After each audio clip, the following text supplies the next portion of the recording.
من عربنا ديل الزوج امريكيه، ضرب لابوه تليفون قال لابوه انا زوجت لي امريكيه. كافره؟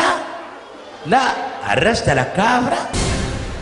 البيت اللي يوصفوه بالجامع يوصفوه بالكافره؟ ان جابت لها شافع حسابي ودى الكافره، ودى الكافره. انت راجل الكافره؟ انا ابو راجل الكافره؟ قال لا ابويا زول دي مش ملتزمه وشغاله وانا جاي اجازه بجيبها ليكم من المطار، نزل البلد. قال له انا امشي الخرطوم 7 يوم اجيب الحفش واجي راجع. الامريكيه ده عجبك، عارفه عمك عنده راي في العريس. ثاني يوم جنزي وتيشيرت بس قصاد عمك ده. عمك ده حمموه بشامبو عنده شعرتين جنبه جاي.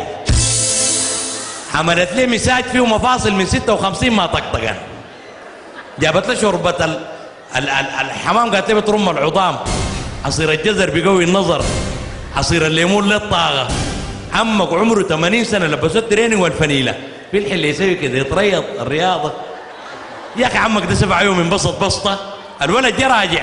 ها يا ابوي الكافره كيف؟